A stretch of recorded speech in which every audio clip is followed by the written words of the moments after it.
this is the Provoked Prawn, and these are the SL-INF 140 fans from Lian Li. And in this video, I'm going to be showing you how to set these fans up and wire them, connecting them up to the motherboard, and the logic of doing so, how they fit together, all the things you need to know, including tips on what to do with L-Connect later on. And I've done a video separately on the original SL-120 fans, as well as a guide on how to sort out the RGB lighting if you have any problems with these fans. So be sure to check out those links in the description. But here I'm going to show you the installation setup of these fans in the Lian Li LANCool 3, which I've also done a video on separately.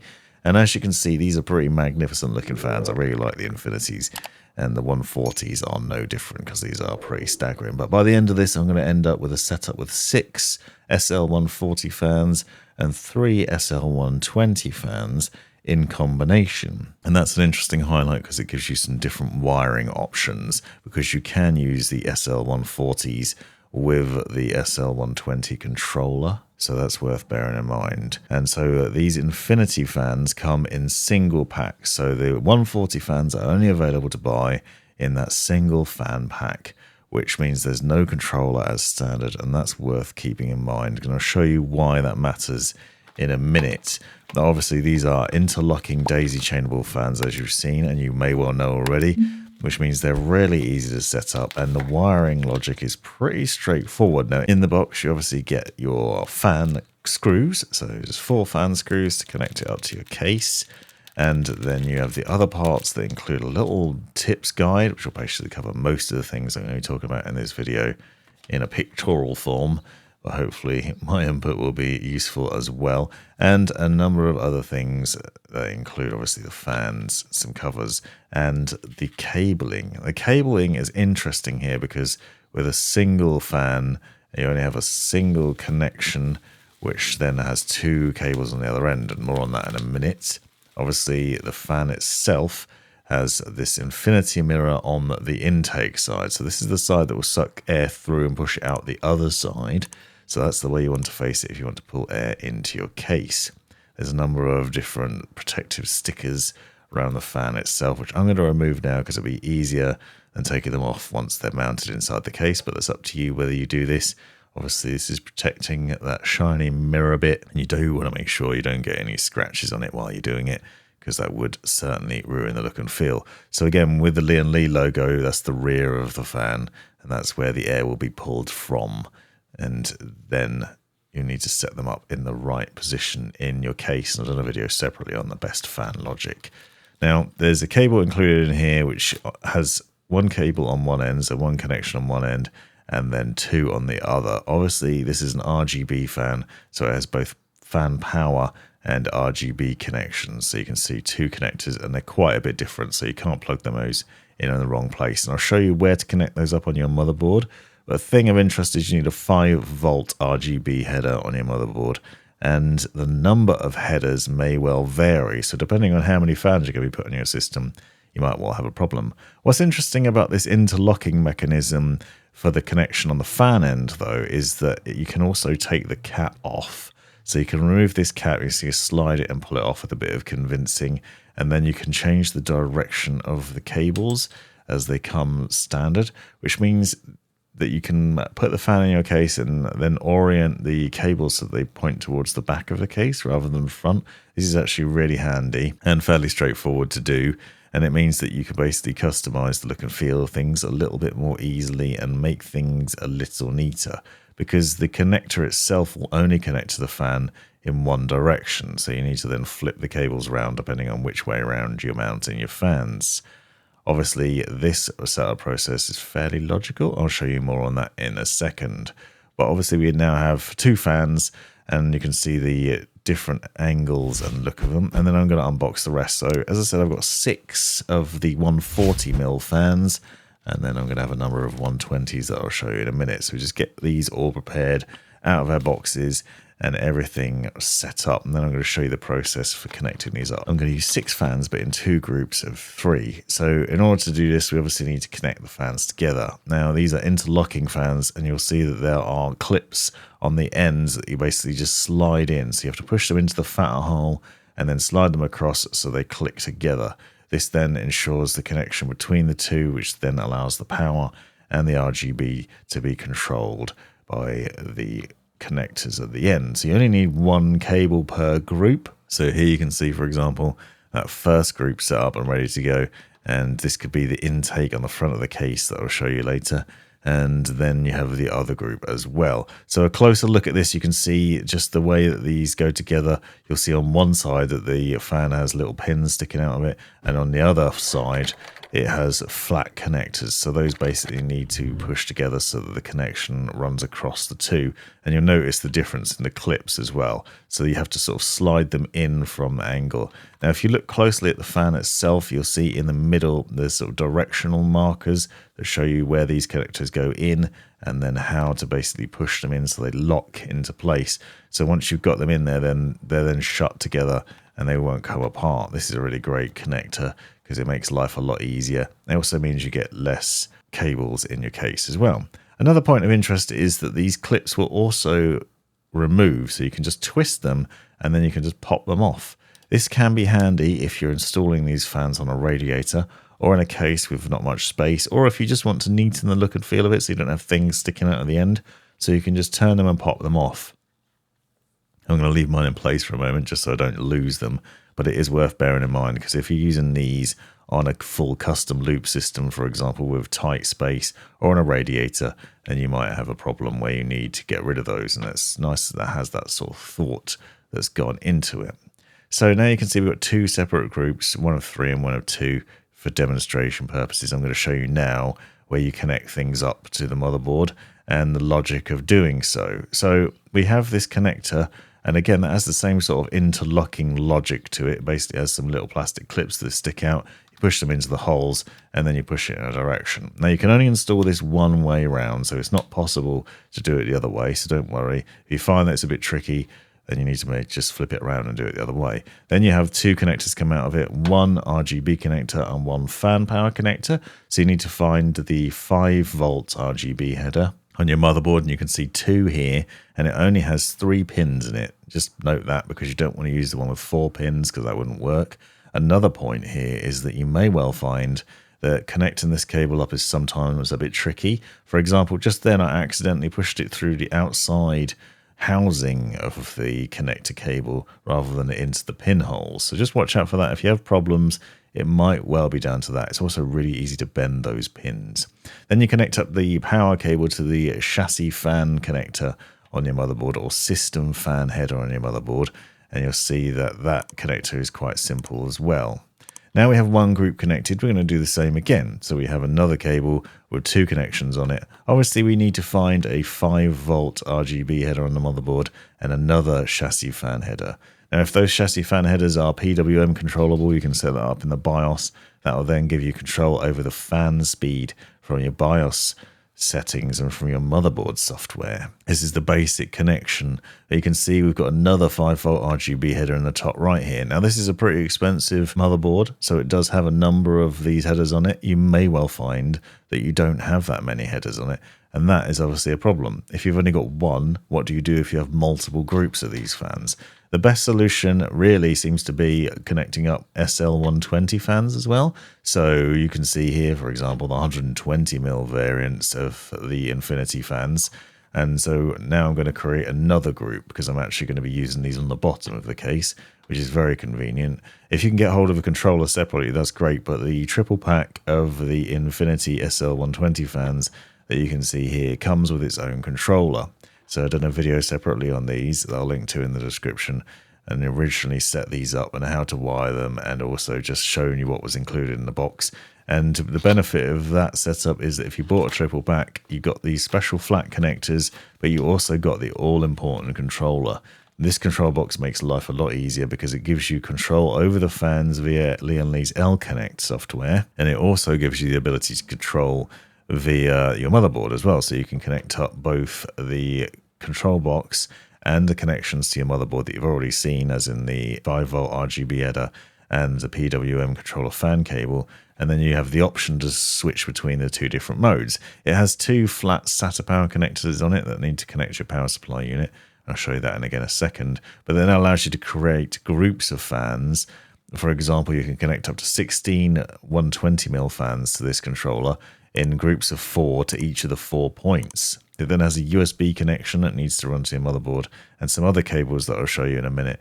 And basically this then gives you power to control all of these things. Now this isn't available to purchase with the SL-INF 140 fans, sadly, but it does give you the option if you need it. So if you are installing multiple 140 fans and you don't have enough headers on your motherboard, this is a potential solution.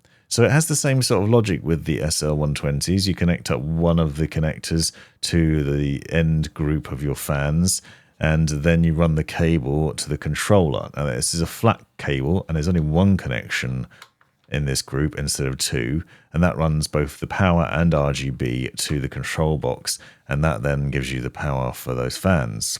You then need to connect up a few different connections to your motherboard, the first of which is the USB connection. So that USB connection is important because it allows you to control these fans via Lian Li's L-Connect software.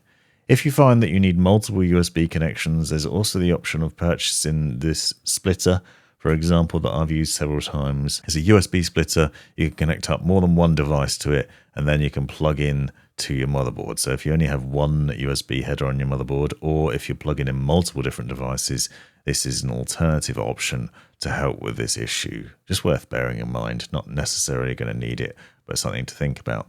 The other cable that comes from the control box is for the 5V RGB header. You only need to plug this in now if you're going to be using the motherboard software for RGB lighting. And the same for the fan power connections. You only need to plug those in if you're using your BIOS or your motherboard software to control both fan speed and RGB lighting. If you want to do it via L-Connect, you don't need to worry. These are the two SATA power connectors. You do need to connect those up. So you run that to your power supply unit using the cables like this, those flat connectors that plug into the SATA connector on the PSU. That then gives the control box the power necessary to power both the RGB lighting and the fan speed. And also that controller has some sync connectors on it, so you can connect up other Lian Li peripherals and parts as well. So that's worth bearing in mind. But it's a daisy chainable cable as well, so there's the option to connect more than one thing to it. But here you can see the final step in the build process where everything's sort of mounted into the case, and then you just plug that cable in. Just make sure you connect up all those cables, especially that power cable, otherwise the fans won't run. So now you can see the logic of it, but just go back over it again quickly. So the top and right hand side here, I've got the SL-140s. I'm using the cables that are included with the SL-120 Infinity fans, connecting that up to the controller, and then I'm running the other cables into each of those points. So I'm only using 3 cables here, and that's obviously better than 2 cables per group of fans with the RGB connector and the fan power connector, which is very handy. So now we need to go about the process of swapping out the standard fans on the case for these fans running throughout. So this is the LAN Cool 3. As I said, I'm removing the fan tray, taking off the standard pre-installed fans, and then putting the 140mm fans in there. Obviously, whether you can install 140mm fans in your case is worth checking beforehand, and where they can be installed, because not every part of a case can take 140mm fans, even on some larger cases. So in this instance, you can see that I've run it with the 2 cables inside. So this is the RGB connection and the fan power connector. I actually ended up swapping this out for the flat connector to go to the control box. But let's just say you only wanted 2 groups of 340mm fans. In theory, this isn't a problem with this motherboard because you can just connect up the 5V RGB header and the fan power connector, and then you're away. Now here I'm using the Corsair H170i Elite Catholic XT, which has AF Elite fans as standard, and I'm going to remove those and swap them out with the Infinity 140 fans, and so we can maintain that sort of nice aesthetic throughout the case. I've crafted a video recently on how to set up fans on radiators like this, now to swap them out. There are various different options on how you do this with the wiring logic, for example. We're going to install the fans so that they obviously pull cold air from within the case and blow it through the radiator out the top. And then I'm going to use the radiator screws that are included with the radiator to screw them into the rad and hold them into place. But it's worth keeping in mind the connections, so the cable that you're running to the fans and out of it. So obviously we could use that single flat connector as I have done and run that to the control box. But you also have the option of potentially using the split cable, and then you connect up the single fan power connector cable to the CPU fan header on your motherboard. And then obviously the RGB cable would run to the RGB connector on the motherboard as well.